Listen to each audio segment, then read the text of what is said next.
Baik, Assalamualaikum warahmatullahi wabarakatuh. Ya, sebelumnya di kuliah mesin listrik kita sudah membahas tentang rangkaian ekuivalen dari mesin AC sinkron.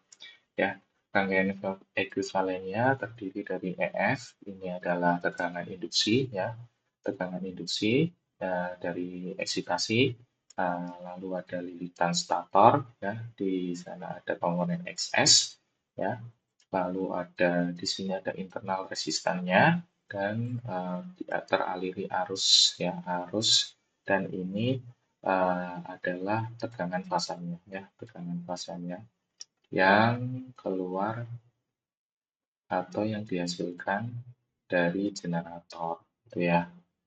Nah, kalau arusnya ke kanan, gitu ya, ke kanan berarti dia generating mode.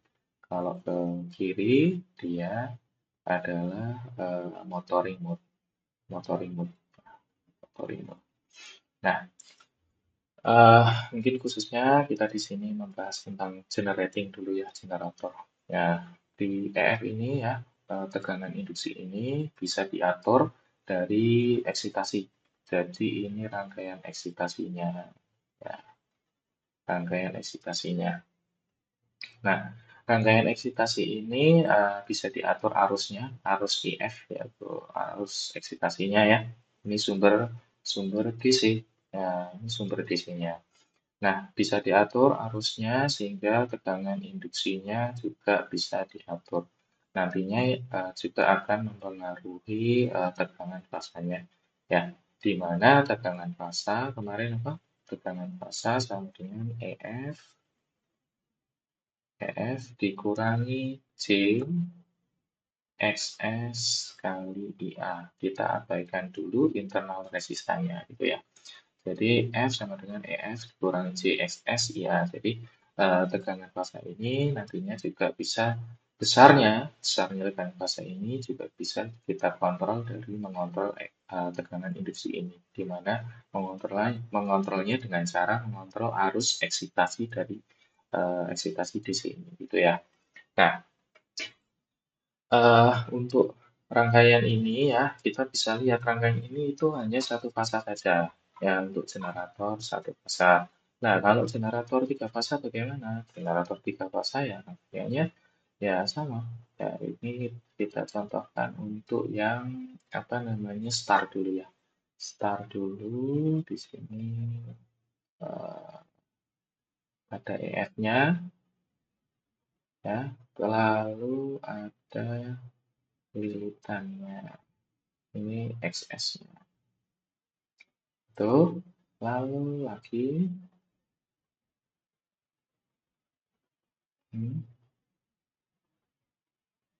EF-nya, lalu ada lilitannya.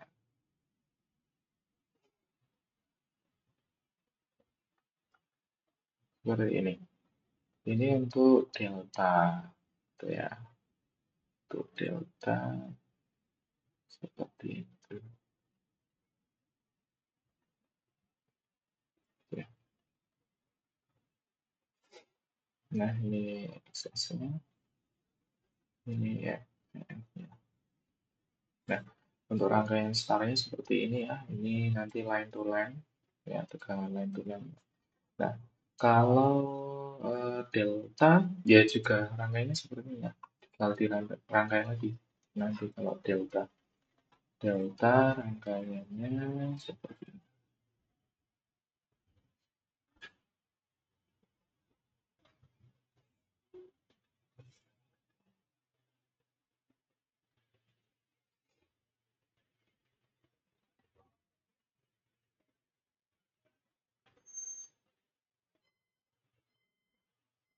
Ya, ini gambarnya. Ya,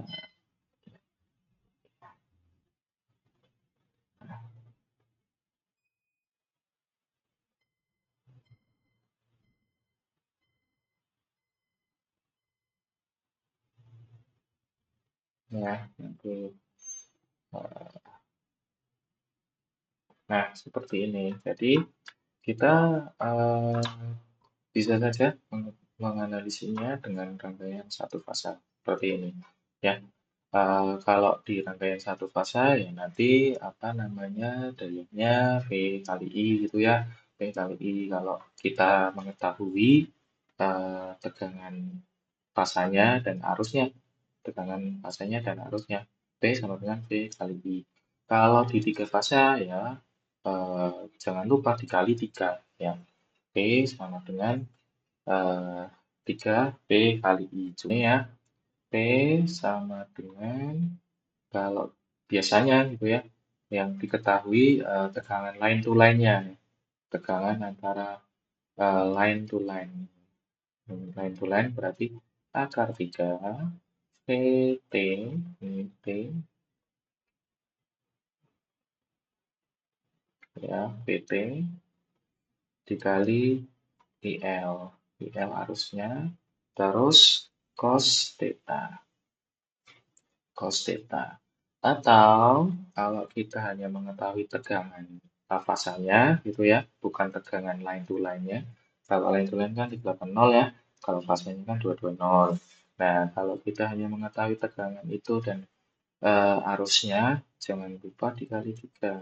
P fasa dikali IA. Ini IA-nya ya. IA cos theta. Seperti itu. Ya, IA cos theta. Fasa IA cos theta. Nah, nantinya kita juga bisa menggambarkan kenapa kok eh, bisa tiga kali fasa IA cos theta atau seperti ini atau seperti ini sama dengan 3 dikali V fasa dikali E F ya dikali apa namanya tegangan induksinya dikali tegangan induksinya sin delta ya sin delta dibagi XS. Nah, atau seperti ini ya. Kita ingat bahwa theta adalah sudut sudut power factor ya. Delta adalah sudut beban atau load angle ya. Beban atau load angle. Seperti itu. Nah, coba kita gambarkan nanti ya. Kalau yang diketahui apa tegangan fasanya saja dan ada tegangan induksinya dan diketahui sudut beban loadnya. Bagaimana kok bisa sama seperti ketiganya kok bisa sama? Coba kita gambarkan apa namanya diagram atau fasornya, diagram fasornya itu ya. Nah, ketika kita mau menggambarkan diagram fasor, di sini ada komponen F ya, di sini ada JXS, tegangan jatuh di sini berarti JXS kali IA ya. Kita abaikan dulu RA-nya gitu ya. Ada komponen EF-nya. Nah, kita bisa menggambarkan tegangan fasanya dulu ya, mau miring, mau lurus, terserah. Nanti sudutnya sudah kita bisa tentukan ya. Kita paling gampang gambar lurus dulu. Ini untuk tegangan fasanya ya, tegangan fasanya. Nah, ini adalah tegangan fasanya. Ini fasa, tegangan fasanya. Nah, kita bisa lihat IA itu kan melalui induktor ini yang melalui liputan sehingga apa? Sehingga arusnya tertinggal, sehingga arusnya lag ya kurang lag tertinggal. Jadi kita menggambarkannya seperti ini. Ups, bukan terjadi. Ini,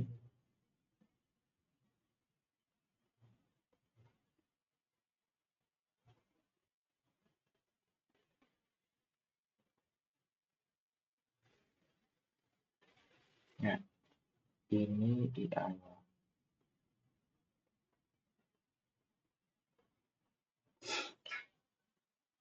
Nah, seperti ini perbedaan suhu antara tegangan dan arus itu adalah sudut power factor atau theta. Seperti itu ya, sudut power factor atau theta.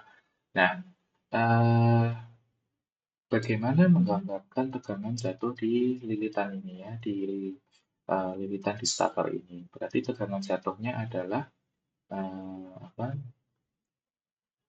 J XS kali IA, ya kan tegangannya. Berarti tegangan di sini adalah JXS kali IA. Nah, bagaimana menggambarkan ini? Kita tahu kalau ini ada IA dikalikan J. IA J. Kemarin gimana? Kalau ada J berarti seperti diputar 90 derajat gitu ya, diputar 90 derajat. Jadi kalau di sini IA-nya, IA-nya di sini ada J ya, ADC itu seperti diputar 90 derajat. Nah, seperti ini. Berarti ini CIA. Seperti itu. Ya. Maksudnya ini CIA. Ya. CIA. Diputar 90 derajat. Gitu ya. CIA. Nah, ini juga seperti itu. Ini juga seperti itu. Kita mau menggambarkan tegangan jatuh di sini yang mana IA dikalikan J. Ada komponen J di sini. Berarti seperti diputar 90 derajat. Kita gambarkan setelah tegangan fasa ini ya. Nanti kita gambarkan di sini. Jadi, kita pakai garis bantu. Ya, oke. Kira-kira di sini nanti miringnya 90 derajat. Nah, di sini ya. Oke, nah kita hapus dulu. Ini ada satu. Nah, seperti ini ya. Jadi ini adalah JXSIA, yaitu tegangan jatuh di sini. Gitu ya. Nah, ketika sudah digambarkan tegangan jatuh di sini, nantinya kita bisa menggambarkan EF. EF itu resultannya ya. Resultannya dari tegangan fasa dan tegangan jatuhnya. Ya kan? Berarti ini adalah resultannya seperti ini. Nah, ini adalah EF. Nah, sudut antara uh, tegangan induksi ya. Ini kan tegangan induksi yang dihasilkan dari eksitasi tadi ya di rotor. Eh, Sudut antara EF dan tegangan fasa ya. Tegangan fasa di mana ini di stator itu adalah kemarin apa? Load angle ya atau delta gitu ya. Jadi kita bisa menggambarkan diagram fasornya seperti ini. Nah, kok bisa dapat eh, rumus daya seperti ini dan seperti ini? Kita lihat. Coba kita apa namanya? Cari sin deltanya dulu. Sin delta. Ini delta ya. Ini delta. Berarti sinnya itu di sini. Nah, di sini. Ini ya, saya pindahkan dulu. Nah, oke,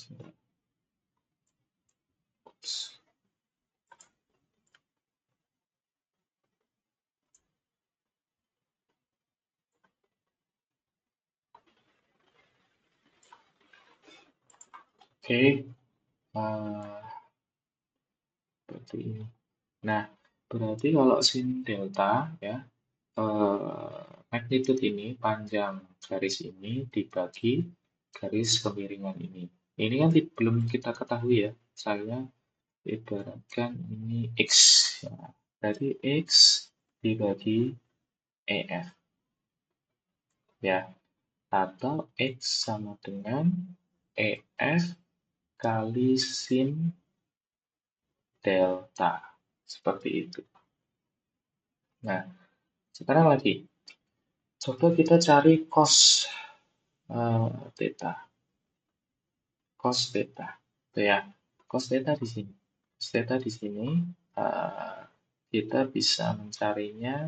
Jadi eh, theta itu juga ini kan sama ya. Di sini sama. Di sini juga theta. Di sini juga theta. Ya, berarti cos theta itu X ini dibagi garis miring ini, di mana garis miring ini adalah XSIA, XSIA gitu ya. Nah, C-nya hilang karena sudah apa namanya, sudah diputar 90 derajat gitu ya. Nah, berarti X per XSIA. Nah, oke, berarti X sama dengan XSIA kali cos theta, seperti itu. Ya. XSIA kali cos theta. Berarti X ini sama dengan ini, X sama dengan ini. Berarti EF sin delta sama dengan XSIA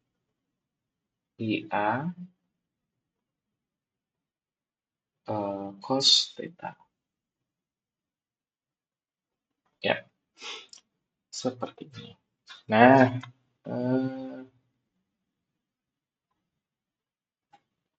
coba ini kita bisa tahu kalau IA sama dengan EF sin delta per XS ya, XS. IA, maaf, ini IA cos theta maksudnya. Ya, kita,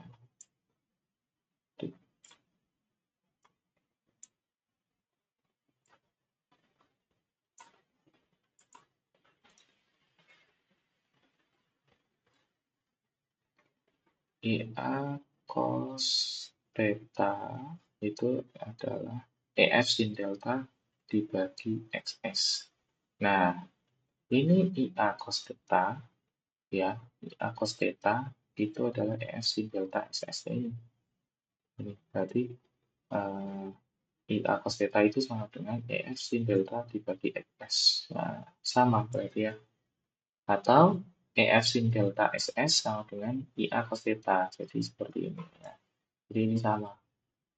Jadi kita dapatkan rumus daya ketika hanya diketahui tekanan fasanya gitu ya, tekanan fasa dan harusnya rumusnya seperti ini, tiga kali tekanan fasa dikali arus ya, dikali arus cos theta. Atau kalau kita tidak tahu arusnya, berarti pakai EF ya, tekanan induksi sin delta per XS. Seperti itu. Nah, apa yang terjadi? Sekarang ya, lanjut lagi. Apa yang terjadi jika beban dari generator itu bertambah? Nah, artinya apa? Arusnya bertambah. Apa yang terjadi? Nah, coba saya pindahkan ini dulu ya. Saya pindahkan gambar ini dulu.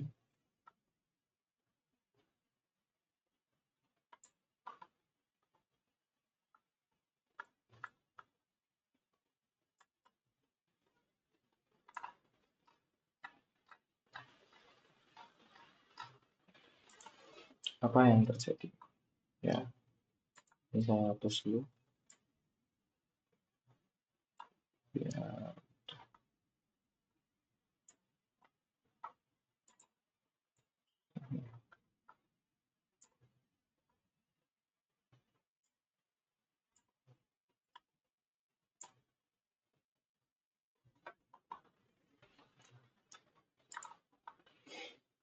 oke.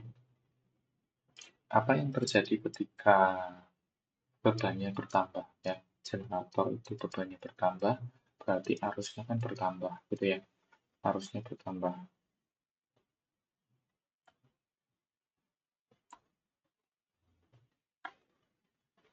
Ya, arusnya bertambah, berarti ini bertambah di sini.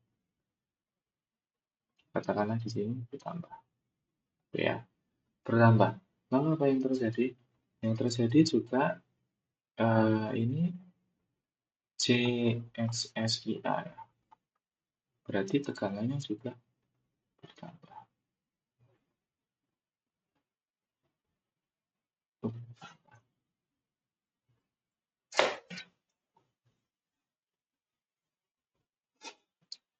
Dengan power factor yang sama ya, maksudnya ya. Jadi beban bertambah, beban meningkat, tapi sudut power faktornya tetap. Nah, apa yang terjadi? Apa yang terjadi? Kita coba gambarkan. Berarti kalau beban bertambah, itu arusnya bertambah seperti ini. Kalau arus bertambah, nanti juga mempengaruhi CXS IA ini ya. Berarti ini bertambah. Ini bisa lurus. Nah, bisa lurus. Katakanlah seperti ini ya. Nah, ternyata di sini akhirnya apa? Akhirnya resultannya kan berubah EF-nya. Berarti tegangan apa namanya? Tegangan induksinya dari eksitasi tadi itu juga bertambah. Ini EF. EF yang baru setelah bebannya bertambah tetapi power faktornya sama atau tetap. Nah, apa yang terjadi? Yang terjadi adalah deltanya atau load angle-nya meningkat. Kemarin kita sudah melihat hubungan load angle dengan torsi kan. Kalau load angle-nya naik, ya kan? Kalau load angle-nya naik, berarti torsinya juga naik. Berarti torsi juga naik ya load angle karena load angle naik ya. Torsinya naik, load angle-nya naik. Nah, EF-nya juga bertambah, EF-nya juga bertambah. Ya harus karena eksitasinya juga bertambah, gitu ya. Itu yang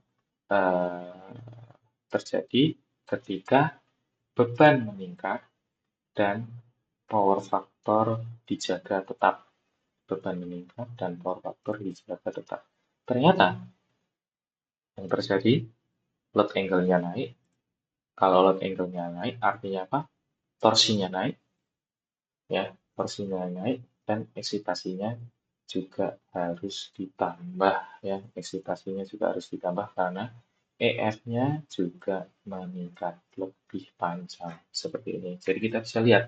Jadi teman-teman, eh, ketika mengontrol generator, gitu ya, ataupun belum masuk ke kontrolnya gitu ya, kita bisa melihat sendiri nih. Kita terus bisa melihat sendiri dari diagram pasornya yang kita lihat, yang kita gambarkan. Jadi ketika bebannya bertambah ya, bebannya bertambah dan power factor kita jaga tetap sama, ternyata ternyata torsinya bertambah ya, torsinya bertambah karena load angle-nya juga meningkat. Load angle-nya juga meningkat dan tegangan induksi dari eksitasinya itu juga meningkat. Nah, berarti apa yang harus dilakukan? Berarti menambah arus eksitasi. Seperti itu ya. Nah, menggambarnya tadi ya, diagram fasornya seperti itu.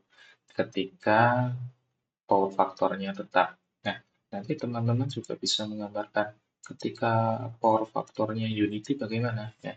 Unity itu tegangan dan arusnya tidak ada tidak ada eh, apa namanya tidak beda pasalnya. Jadi power faktornya satu, cos cos power faktornya adalah satu, di mana tidak ada perbedaan sudut. Nah, itu adalah unity Power factor.